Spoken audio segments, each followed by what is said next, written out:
በቀይ ባህር ሞገድና በደጋው አምባ መካከል የሰሜኑ ሰማይ በአዲስ ወታደራዊ ትንፋሽ እየተሞላ ነው። ኢትዮጵያ የታሪክ ማዕበሎችን ተሻግራ ሉዓላዊነቷን ያስከበረችው በጥንካሬ እንደሆነ ሁሉ ዛሬም ከኤርትራ ጋር ያለውን ድንበር ተንተርሶ የሚታየው እንቅስቃሴ ሰላምን ከፈለግህ ለጦርነት ተዘጋጅ የሚለውን ጥንታዊ ብልህነት በተግባር የሚተረጉም ነው። የኢትዮጵያ መከላከያ ሰራዊት በአሁኑ ወቅት ከባህላዊ እግረኛ ጦር ባለፈ ወደ ረቂቅ የቴክኖሎጂ ምህዳር ተሸጋግሯል። በዘመናዊ ድሮኖችና በታላቅ የሰው አልባ አውሮፕላን ዩኤቪ ቴክኖሎጂ የታጀበው የአየር ኃይል ማናቸውንም ስጋት ገና ከሩቁ የመቆጣጠር አቅምን ገንብቷል። በድንበር አካባቢ የሚደረጉ እንቅስቃሴዎችን በሳተላይትና በረቂቅ የስለላ መሳሪያዎች በመከታተል ድንገት ጥቃቶችን የመከላከልና አስቀድሞ የማክሸፍ ብቃትም ተፈጥሯል። በዘመናዊ ታንኮች፣ በከባድ መሳሪያዎች የታገዘው ምድብ ጦር በቆላማና በደጋው መልክዓ ምድር ላይ በቅጽበት የመሰማራት አቅሙን አሳድጓል። ኢትዮጵያ ከኤርትራ ጋር ባለው ድንበር ላይ የምታደርገው ዝግጅት ከድንበር ጥበቃ ባለፈ ከሀገራዊ የህልውና ጥያቄ የባህር በር ጋር የተቆራኘ ነው። የኢትዮጵያ መንግስት የባህር በር ቅንጦት ሳይሆን የህልውና ጉዳይ ነው የሚለውን አቋም ይዞ በመነሳቱ ይህንን ዓላማ ለማደናቀፍ ከሚሞክሩ ኃይሎች የሚሰነዘርበትን ትንኮሳ ለመመከት ሰራዊቱ በተጠንቀቅ ላይ ይገኛል። በተለይ የሻቢያ ህወሓትና የአልቡርሃን ጥምረት ላይ አደጋ ሊጥሉ ይችላሉም እየተባለ ነው። ኢራንና ጋሮቿ ሊፈጥሩት የሚችሉትን ማናቸውንም ጫና በጠንካራ የውስጥ አንድነትና በእውነተኛ ወዳጅነት ድጋፍ ማክሸፍ የኢትዮጵያ መንግስት የዘመኑ ዋነኛ ተልዕኮ ነው። ኢትዮጵያ ለድርድር የማታቀርበው ብሔራዊ ክብሯና የባህር በር ጥያቄዋ በቀጠናው ለሚፈጠሩ ማናቸውም ግንኙነቶች እንደ ማጣሪያ ፊልተር ያገለግላሉ። በቀይ ባህር ዳርቻና በአባይ ተፋሰስ ላይ አዲስ የጥቅም ግንባር እየተፈጠረ ነው። ኢራን ርቀቷን ተሻግራ በቀጠናው አሻሯን ለማሳረፍ በምታደርገው ጥረት ኤርትራንና በጀነራል አልቡርሃን የሚመራውን የሱዳን ጦር እንደ ስትራቴጂ አጋር ትመለከተዋለች። ይህ ጥምረት ለኢትዮጵያ የህልውና ስጋትና የመከበብ ስሜትን የሚጭር ነው። ኢራን ለሱዳን የምታደርገው የድሮንና የወታደራዊ ቴክኖሎጂ ድጋፍ እንዲሁም ከኤርትራ ጋር የሚኖራት የቅርብ ግንኙነት የኢትዮጵያን ቀጠና የበላይነት ለመቀስነስና የቀይ ባህር ተጽዕኖዋን ለማዳከም የሚደረግ የተዘዋዋሪ ጦርነት ፕሮክሲ ዋር አካል ነው።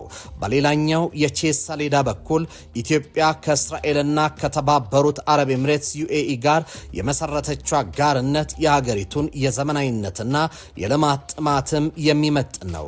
የተባበሩት አረብ ኤምሬትስ ለአዲስ አበባ የኢኮኖሚ ዋስትናና የቴክኖሎጂ ድጋፍ የምትሰጥ ታማኝ አጋር ሆናለች። በወታደራዊ ዘርፍም ቢሆን የኢትዮጵያን የመከላከል አቅም በማዘመን ረገድ ያላት ሚና የኢራንን ተጽዕኖ ለመመከት ለሚደረገው ጥረት ትልቅ አቅም ነው። እስራኤል በደህንነትና በጥበቃ ቴክኖሎጂ ላይ ያላት ልምድ ኢትዮጵያ በቀጠናው ላይ ያላትን የሞገስና የኃይል ሚዛን ጠብቃ እንድትቆይ ያደርጋታል። ለኢየሩሳሌም ጠንካራና የተረጋጋች ኢትዮጵያ ማለት የቀይ ባህርን ሰላም የምታስከብርና የኢራንን መስፋፋት የምትገታ የአፍሪካ ምሰሶ ማለት ናት። ሰላምታችን በያላችሁበት ይድረስ።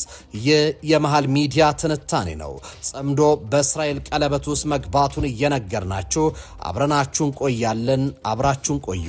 ይህን ለመግዛት አስበው በቂ ገንዘብ የለኝም ብለው ተጨንቀዋል። እኛ ለዚህ ጥሩ መፍትሄ አለን።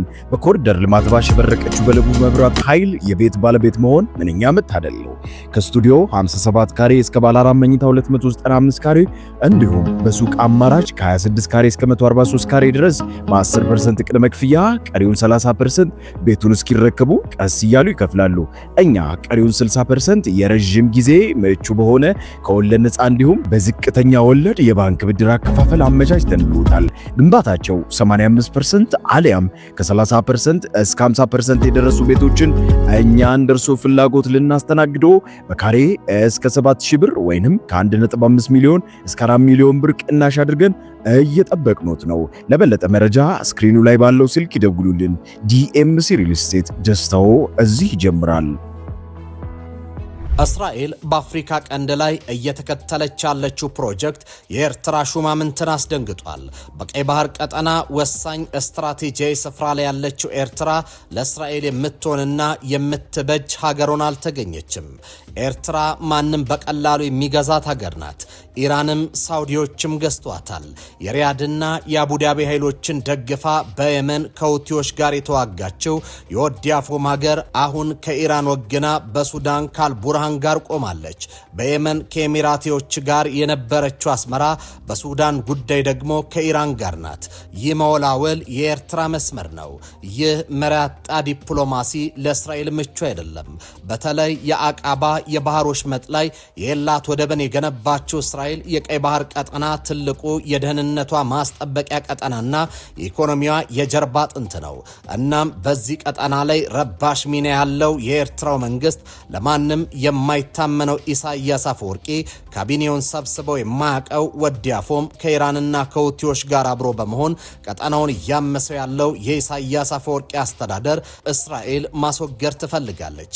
እርግጥ ኢሳያስ ቀጠናው ላይ በሱዳን ለአልቡርሃን አስተዳደር ጦር መሳሪያ እያቀረበች ያለችውን የኢራኑን ወግኖ መዋጋት ይፈልጋል። ነገር ግን መሬት ላይ ያለው እውነታዎች ያንን የሚፈቅዱ አይደሉም። እናም እስራኤል በዓመት ወደ 1 ትሪሊዮን የሚጠጋ ንግድ የሚከናወንበትን 80 በመቶ የአረብ ነዳጅ የሚተላለፍበት ቀጠና ላይ የቀይ ባህር ብቸኛ መውጫና መግቢያ የሆነውን የአቃባ የባህር ወሽመጥና የኤላት ወደብ ላይ አደጋ የጣሉትን ኢሳያስ አፈወርቂን ማየት አትፈልግም። የእስራኤሉ ጠቅላይ ሚኒስትር ቤንያሚን ኔታንያሁ ኢትዮጵያ የቀይ ባህር ቀጠና ላይ የሚገኘውን የባህር ዳርቻዎች ብትቆጣጠር የእስራኤልም የኢትዮጵያም ደህንነት ይጠበቃል ብለው በጽኑ ያምናሉ። ይህን ተከትሎ የኢትዮጵያ የባህር በር ጥያቄ እስራኤል የምትደግፈው ሲሆን የኢሳያስ አፈወርቂን ከቀጠናው መባረርም የምትደግፈው ጉዳይ መሆኑም ታውቋል።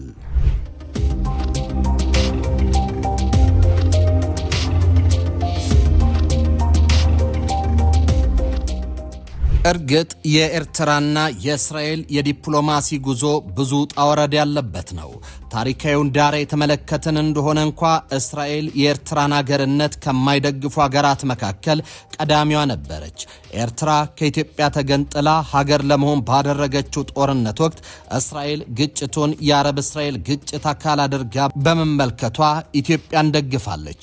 ይሁንና በኢትዮጵያ የመጣው የኢህአዴግ መንግስት ለኤርትራ ሀገርነት እውቅና ሰጥቶ አዲሲቷን ጎጆ ወጪ ሀገር በዓለም የዲፕሎማሲ መድረክ እንግዳ በሆነ ሁኔታ እውቅናን ሲያጎናጽፍ እስራኤልም ከ1985 ዓ.ም በመለስ ባለው ጊዜ ላይ ከኤርትራ ጋር ዲፕሎማሲያዊ ግንኙነትን ጀምራለች። ይሁንና የሁለቱ ሀገራት ግንኙነታቸው ከፈረንጆቹ 2020 ወዲህ በመልካም ሁኔታ ላይ እየተጓዘ አይደለም። ኤርትራ ለአዲሱ የእስራኤል አምባሳደር እውቅና ለመስጠት ለ2 ዓመታት ያህል መዘግየቷን ተከትሎ እስራኤል በሐምሌ 2022 በአስመራ የሚገኘውን ኤምባሲዋን ዘግታለች። ከዚህ ባለፈ እስራኤል የኤርትራ መንግስት ተቋሚዎች ቤት ናት። ይህ በእስራኤል ውስጥ ያለው የኤርትራ ስደተኞች የውጥረታቸው ምክንያት ነው። በእስራኤል ያሉ ኤርትራውያን የኢሳያስ አፈወርቂ መንግስት አብዛኞቹ በጽኑ የሚቃወሙ ናቸው። ከዛሬ 2 ዓመት በፊት በመስከረም ወር በቴል አቪቭ የኤርትራ መንግስት ደጋፊዎችና ተቃዋሚዎች መካከል ግጭት መፈጠሩም የሚታወስ ነው። ይህ ክስተት ጉዳዩን በእስራኤል የህዝብ ትኩረት እንዲያገኝ ማድረጉም ይታወሳል። ከዚህ ባሻገር የኤርትራ መንግስት በዓለም አቀፍ መድረኮች ከእስራኤል ብሔራዊ ጥቅሞች በተቃራኒ ሲቆም ነው የኖረው። ኤርትራ በተባበሩት መንግስታት ድርጅት ዩኤንን ጨምሮ በዓለም አቀፍ መድረኮች ላይ በእስራኤል በተከታታይ ተቃውሞ ድምፅ ሰጥታለች። በአፍሪካ ህብረት ውስጥ እስራኤል በታዛቢነት እንድትመለስ መደረጉ በግልጽ ከተቃወሙ ሀገሮች መካከል አንዷ ነበረች። የሱዳን ቀውስና ኤርትራ ከኢራን ጋር የፈጠረችው ጥምረት ሌላኛው የልዩነት ነጥብ ተደርጎም ይወሰዳል። የሱዳን፣ የኢትዮጵያ፣ የኤርትራ፣ የየመን ኃይሎች በእስራኤልና ኢራን መካከል ባለው ጦርነት የራሳቸውን ጥቅም ቆጥረው የኃይል አሰላለፍ የሚፈጥሩበትም እድል ሰፊ ነው። ለአብነት ያህል ከሱዳን የየመኑ ቡድን ጋር ሆና ከኢራን ጋር ተሰልፋለች የተባለችው ኤርትራ ከእስራኤል ጥቃት የሚደርስባቸውን የሁቲ ታጣቂዎች ጋር ግንኙነት እንዳላትም እየተነገረ ነው። በተመሳሳይ የሱዳኑ አልቡርሃን ከኢራን ያገኘቻቸውን ትጥቆች በድሮን እንዳይወድሙ ወደ ኤርትራ እንዳስገቧቸው መዘገቡ ይታወሳል። በተቃራኒው የኤርትራ ተቋሚ ብርጌድ ንሓመዱ አዲስ አበባ ውስጥ ተደጋጋሚ ስብሰባዎችን ያደረገ ሲሆን የእስራኤልና ኢራን ጦርነት እንደጀመረ እስራኤልን በግልጽ ደግፎ መግለጫ ሰጥቷል። ይህ መግለጫ የተሰጠው ኢሳያስ ከኢራን ጋር ነው በሚል አዲስ ኃይል አሰላለፍ መርህና የኢሳያስን መንግስት ለመጣል የእስራኤል ድጋፍን በመሻት በግልጽ የተላለፈ መልእክት ነው። የሱዳኑ ፈጥኖ ደራሽ ኃይል ከኢትዮጵያ በተጨማሪ ከእስራኤል ጋር ግንኙነት እንዳለው የሚያመላክቱ መረጃዎች መኖራቸውም ተመላክቷል። ከሱዳን አልቡርሃን ጎን ተሰልፈው ጦርነት የተዋጉ በርካቶች ናቸው። በተለይ አርሚ ሰባ የተባለው የህወሓት ጦር ከአልቡርሃን ወገን ተሰልፎ ጦርነት እያካሄደ ይገኛል። በቅርቡ ወደ ኤርትራ ያቀናው ይህ ጦር አብዛኛው ክፍሉ አሁንም ቢሆን በሱዳን ውስጥ ይገኛል። ከዚህ ባሻገር የእስራኤል የቀይ ባህር ፖሊሲ ከኤርትራ ጋር የሚቃረን ነው። በመካከለኛው ምስራቅ ውስጥ ባለው የጸጥታ ስጋትና በቀይ ባህር ውስጥ የመርከብ ነፃነትን ለማስጠበቅ ባለው ፍላጎት የተነሳ እስራኤል በኤርትራ ያላትን ስትራቴጂያዊ ጥቅም ትልቅ አድርጎታል። የኤርትራ ስትራቴጂያዊ አቀማመጥ በቀይ ባህር ዳርቻ ላይ መሆኗ እንደ ባብል ኤልመንደብ ባሉ ወሳኝ ስፍራዎች አቅራቢያ መገኘቷ ለእስራኤል ጠቃሚ ሀገር አድርጓታል። ነገር ግን ኤርትራ ከእስራኤል ይልቅ ኢራንን መርጣለች። የእስራኤል የውጭ ጉዳይ ፖሊሲ ከሚወስኑ ነገሮች አንዱ የኢራንን ተጽዕኖ መመከት ነው። እስራኤል በቀይ ባህር ውስጥ እያደገ ስላለው የኢራን ህልውናና በየመን ውስጥ እንደ ሁቲ ያሉ ቡድኖችን ስለመደገፏ ስጋት አለ። ኤርትራ የኢራንን መርከቦች ውሃውን እንዲጠቀሙ የመፍቀድ ታሪክ ያላት ሲሆን ከቴህራን ጋር ያላት ግንኙነትንም አድሳለች።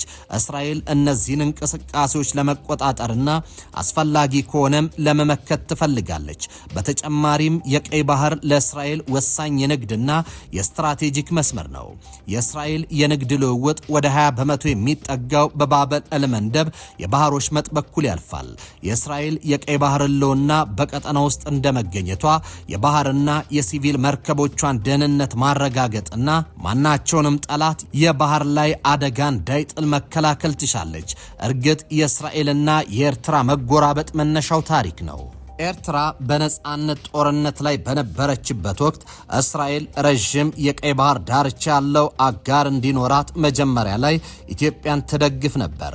በኋላም ቀይ ባህር የአረብ ውሃ እንዳይሆን ለመከላከል ከነጻ ኤርትራ ጋር ግንኙነት ለመመስረት ጥረት አድርጋለች። ይሁንና ይህ ግንኙነት ተበላሽቷል።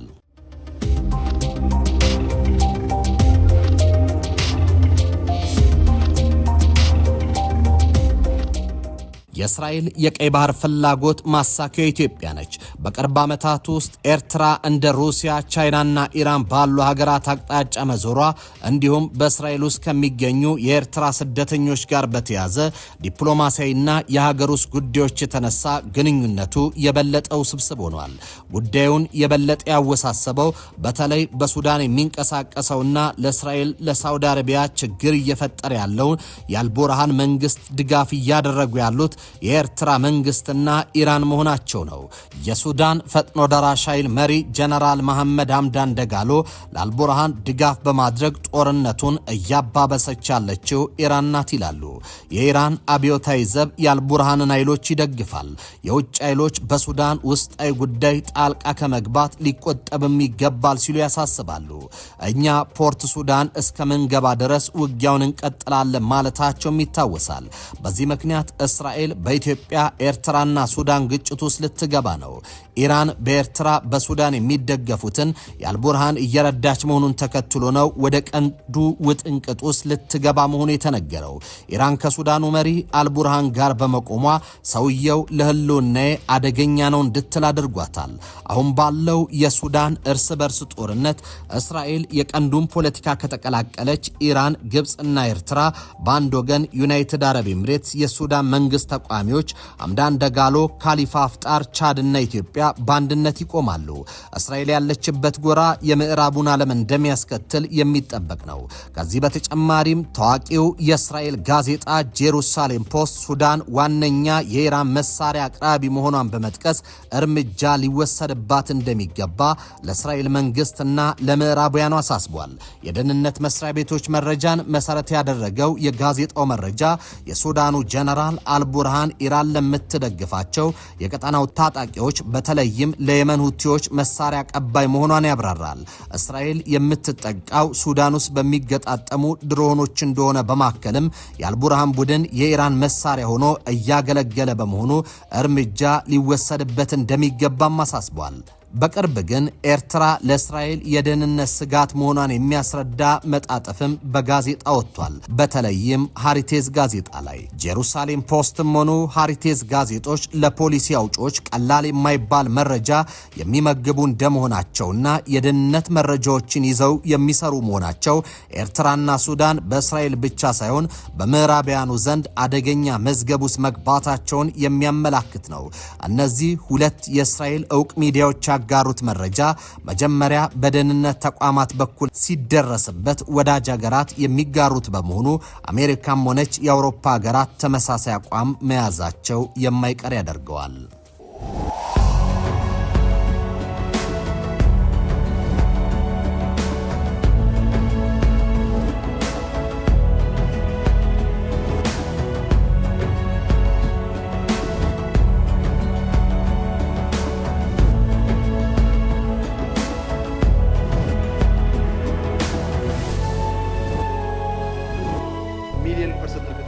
ኢትዮጵያ ተዘግታ አትኖርም። ማንም ፈለገ